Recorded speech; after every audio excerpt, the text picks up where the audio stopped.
naman isigaw ang mga problema mo. So yan, nag-TikTok siya. Buhay to! Hello! Totoo ba to? Hala, parang sa talahi pa.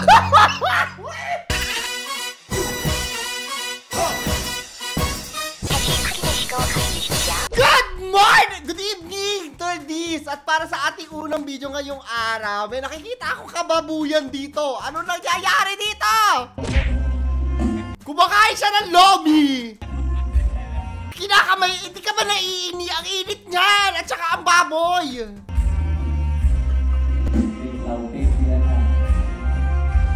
Senglot ata, te.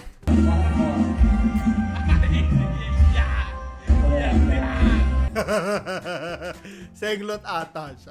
Teka nga, bago natin pagpatuloy, kasi ang dami ko nakikita mga video ngayon. Huwag niyo mo nakalimutan na mag-like, subscribe at notification bell. Meron tayong 1,000 Gcash giveaway. Kakapanalo na ng isang araw. Pinost namin ng unang upload ng 2024. So, halika na. Panoorin na natin itong mashup ni Ate Gay. Alam mo, simula noon talaga, favorite ko talaga si Ate Gay sa mga mashup niya. Before pandemic pa, no? Ngayon, may mashup naman siya, no? Raining in Manila. Ano kaya yan? It's raining in Manila, di ka ba nilalamig? Uy! Mali! Mali! Mali! Ha? Hindi ganyan! Ulit nga! It's raining in Manila, makakaya ko ba? Ewan ko sa'yo, Ate Gay!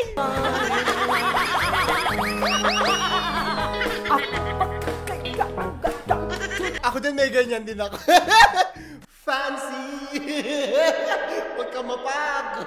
Kami naglalaban ko, by Gary Balenciaga.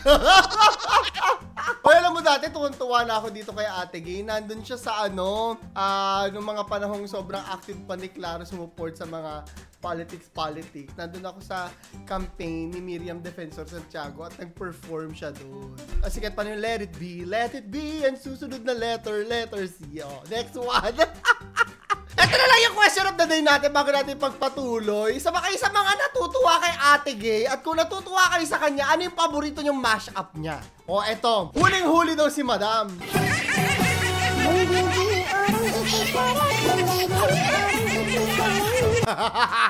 May pa-judgment eh. Pero alam ko may ganito tayo, sarili nating Miss Universe, di ba? Yung nakita niya na yung announcement sa Miss Universe ba? Pero alam ko meron tayo eh. Parang hindi sila masaya. Hindi ata Philippines to, te.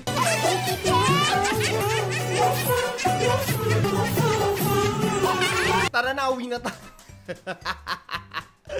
Next one! Yung gusto mo lang naman isigaw ang mga problema mo. So yan, nag-TikTok siya. Buhay to! Hello! Totoo ba to? Hala, parang sa talahi pa. Ang programang ito ay rated SPG. Totoo to eh. O, joke lang. Ay, nakangati kamay ko. Magkakapera ba ako? Hala, ito na yon. Yayaman na ako this year. Nandiyan yung Gcash ko kung gusto nyo akong payamanin. Hala ka. O, next one. Ay, Lord, mamaya ka na. Ay, Lord, sabihin mo nga, malaki ang buka. Hindi ka na-expect yan, ha? Mamaya ka na. Ay, Lord, hindi ko. Ay, Lord, sabihin mo nga na. Ay, no. Inang mamaya na kayo. Ang ilang hirap yung ano. Alakas mo ka Jurassic Park. Next one. Hindi pa din nawawala ang takatakan. Gag! Oh no? Don't. Ang smart nun, ha?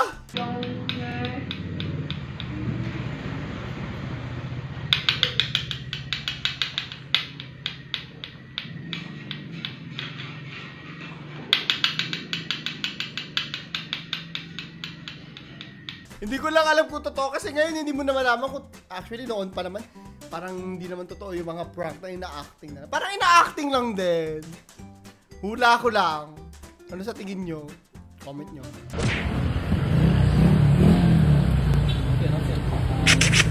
Anong offensive joke tong? Hindi ko yun. Plot twist yun ha. Hindi ko expect yun ha. Hello sa'yo. High five tayo. Ay nako. Akala ko naman may offensive na joke. Okay. Safe, safe, mark safe. Next one. Mag 2014 na. Mag Ginarly ka pa rin ng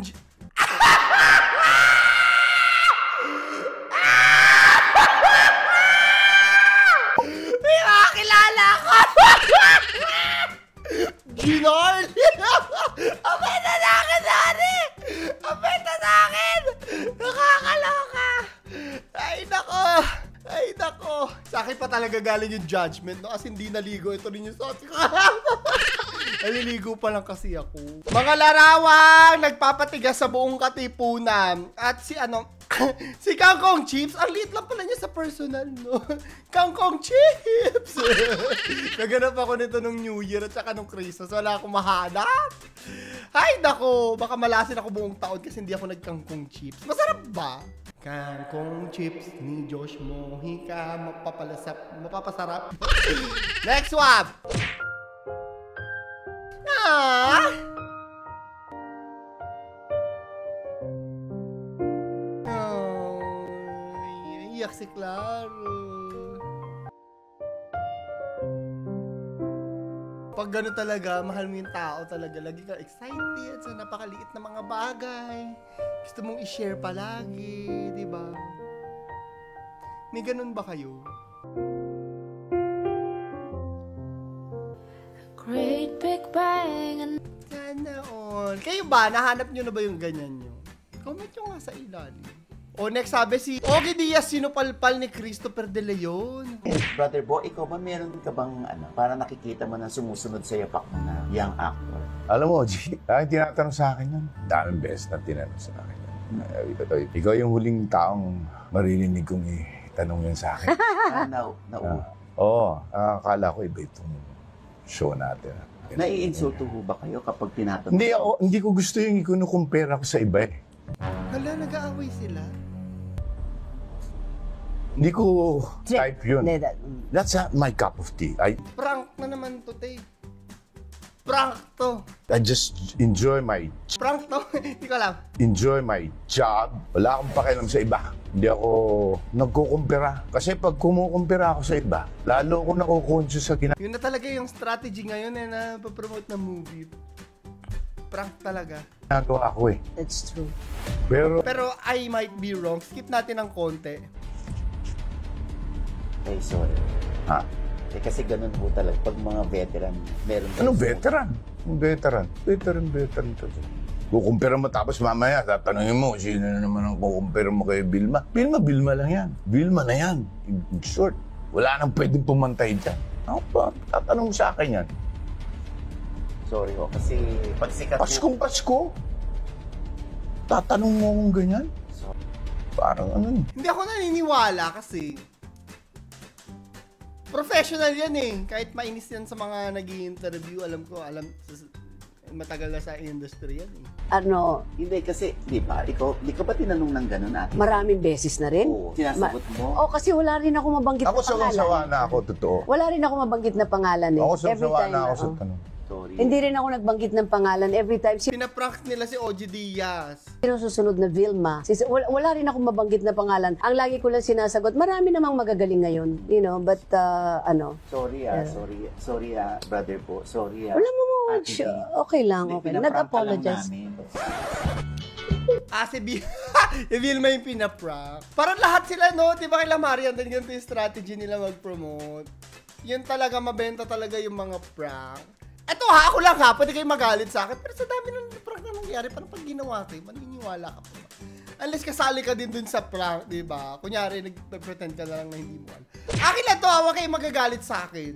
Pero alam niyo, kung araw-araw na content mo yung prank, sa hindi sa kanila, sa iba, maniniwala ka pa ba? Sa sobrang overly saturated na ng prank sa lahat ng mga channels. Parang, kung sa akin gagawin, hindi na rin ako maniniwala. Ayun ay akin lamang. Comment nyo sa ilalim. Kung kayo rin, pag prank ba kayo, maniniwala kayo. Anyways, yun lang po ang video natin para sa araw na to. Sana nag-enjoy kayo. At yung question of the day natin ha, ano yung paborito mong mashup ni Ate Gay? Lagay mo sa ilalim. So, yun lamang po. Si Clara the Third nagpapaalam. Panoorin nyo itong last video natin.